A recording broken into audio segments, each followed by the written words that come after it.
Boris Johnson had feared Donald Trump's visit in the last throes of this general election campaign, and he wasn't about to trip up by praising him. At an end of NATO's summit press conference, Boris Johnson couldn't even bring himself to use Donald Trump's name. Do you believe that as a leader and as a man that Donald Trump is good for the West and good for Britain? And if so, why? The United States is the guarantor of has a massive contributor to NATO. If you want evidence of the willingness of the United States to stand shoulder to shoulder with us, I would point you back to what happened in the case of the poisonings in Salisbury. Country after country stepped forward to expel Russian diplomats. And America, the United States, actually expelled 60. What have got Mr. Trump himself then?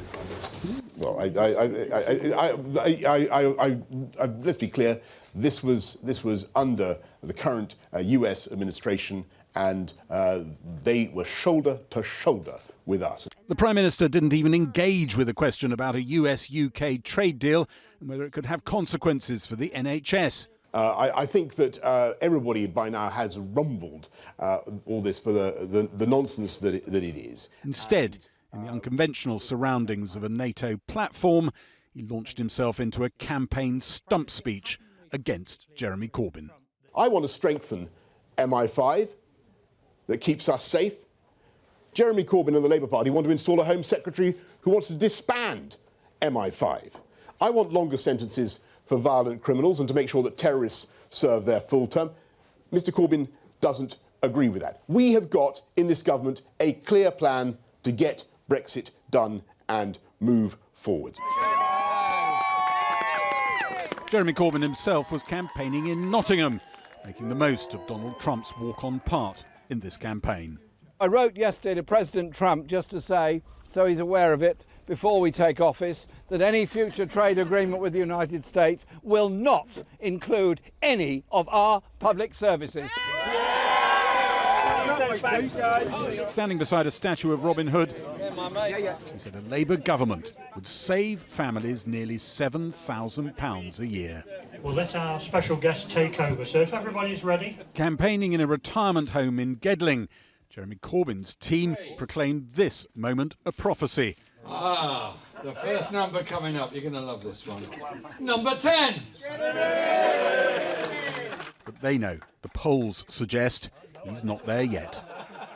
So has 2 days of Donald Trump being in the headlines and across the news bulletins had any effect on the general election? Jeremy Corbyn was certainly hoping it would, and Boris Johnson was dreading it might. I caught up with Jeremy Corbyn in Derbyshire while he was campaigning and asked him about that NATO summit. Can you think of a single piece of NATO military action since the Second World War that you've supported? Well, NATO has actually not undertaken that many direct military actions until more recently. It's been a conglomeration of Western European and North American forces, and it obviously was founded during the Cold War. But you can't think of one. I want to see a NATO that helps to reduce tensions. Do you think it's been on the wrong side of history? I think there have been mistakes, particularly over the war in Afghanistan. Iraq, NATO took a bit of a sidestep on that because they weren't completely in agreement on that. But I do think the problems that now exist between Turkey and Syria and the other NATO countries with Turkey are an indication that there has to be some resolution of where the alliance goes forward now. Some of the voters I've talked to struggle to believe the gazillions, the billions, the hundreds of billions you're offering them across a whole range of policies, as if you're sort of shaking out a suitcase of promises that you've gathered over the years. Do you find any of that? The policies aren't quite landing as they might have done, are they? Look, the policies are not things we've gathered over the years. They're things that are pressing now and very urgent. 4 million children living in poverty. 137,000 children without some place to call their own for certainty come Christmas. 1 million older people unable to get the social care they need. If every single word of our manifesto is carried out, it only takes us to the level of public services of France or Germany. Well, that's how far backward we've gone as a country. Well, what you bring up France and Germany, so let's just have a quick look at France and Germany.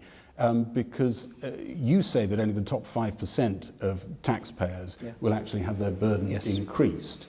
But in countries like France, Germany, Sweden, Belgium, Finland, the ratio of state to private is something like the ratio that you're aiming for under these plans. Median earners are paying a much higher amount of their tax than you are saying median earners will pay here. What magic trick allows that? Well, what we're proposing is that the tax increases, such as they are, will be on corporation tax and will be on the highest earners. We're not proposing tax or national insurance increases for anyone earning below 80,000. But that's what I'm saying people struggle to believe, because in these other countries that do the same sort of spending that you're talking about, and you're identifying them as examples, they end up taxing the population a lot more than you're saying you will.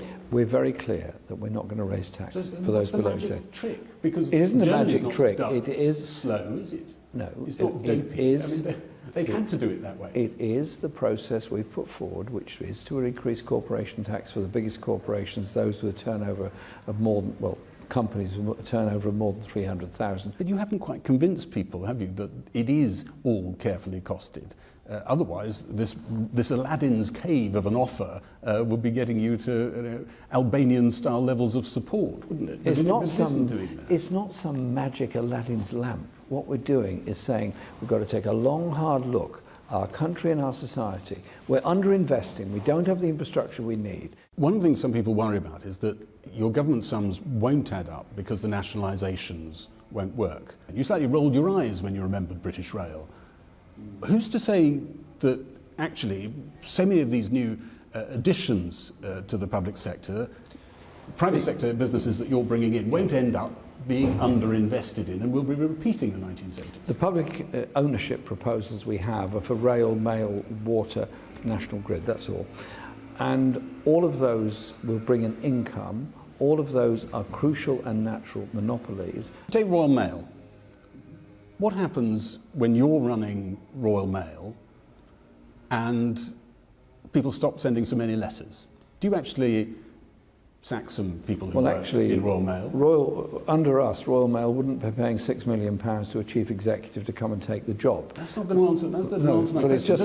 It's just an example. I can see when you it's just an make the point. example of the way the company is run. What are you running? So you're going to put a new management in there? I'll say Royal Mail. What is it they're meant to do? It's a good, fair question. Actually, the delivery of packages and parcels is increasing in Royal Mail. Letters are going down because it's much more. It might go down one day. Will you, Jeremy Corbyn, ever sack a Royal Mail worker?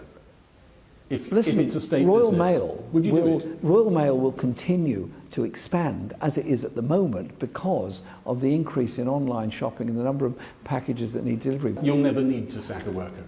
My answer is that we want Royal Mail to expand its services and expand its operations. Well, of course you want it. Would you ever put the price of a postage stamp up? Well, look, obviously the business as a whole has to be sustainable, therefore the costs have to bear that in mind. We're not going to run it as a giveaway, we're going to run it as a serious... It becomes a bit like that. When it's in the state hands, you become confronted by all these sort of extra open beaks, as it were, in the nest. In addition to all the public services that you say you want to fund already, you've got some more open beaks there that want investment, desperately need investment. I really don't recognise... And I don't see how you choose between them. I really don't recognise the term open beaks. What I recognise is, at the moment, very hard-working people in Royal Mail, stressed out of their heads by the way the management operates, and an organisation and company that wants to deliver more, better.